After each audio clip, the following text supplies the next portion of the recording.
put it in context, this has been a major project. We've been working on this for about 2 years now. And it's important because it affects a large group of our patients and it affects a large group of our staff. The issue is that previously we had a team structure where we had 3 separate teams who looked after people depending on what stage of their illness they were in. So people who were acutely unwell looked after by one team, people who were kind of still unwell but recovering, another team, and then a final group who perhaps had ongoing difficulties and needed longer term intensive care had a third team.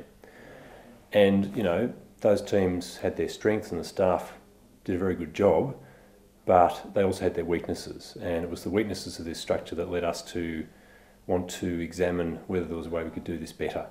The specific weaknesses were that having 3 separate teams meant that if patients had to move between teams, there were barriers. Yeah.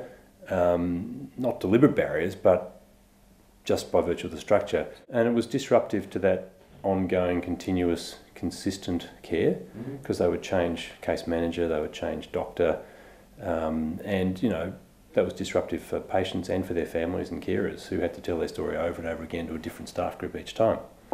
And we did receive complaints about that.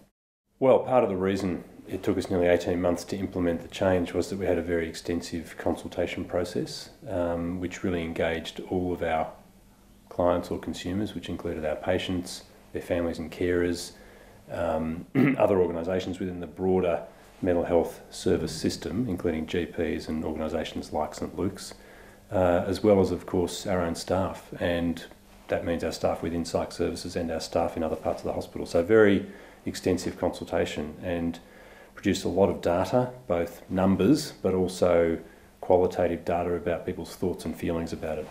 And we put all of this together, had a major workshop, came up with a series of recommendations about how we might progress.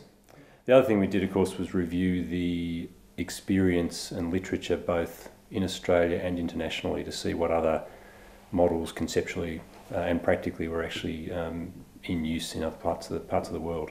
In Northern Holland, of all places, there are 150 of these teams which have virtually an identical structure and function.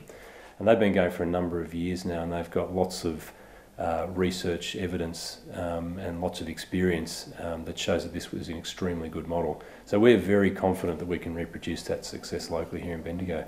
So we came up with a model at the end of all of that process whereby we moved from having 3 teams to having 1 integrated team. And what that means in reality is that every clinician within that new team would provide whatever care the patient needed at whatever time through their journey of illness or recovery. So that from the patient's perspective and their family's perspective, they would have 1 clinician looking after them right through their contact with our service.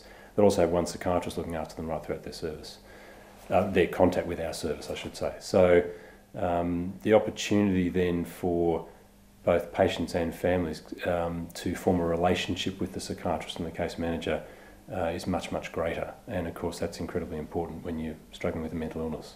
We implemented the new structure about a bit over 6 months ago, and we did commit at the time to do an evaluation at 6 months and then a further 6 months down the track. So I've had that initial evaluation, and what it's done is enable us to see how the theory gets translated into reality.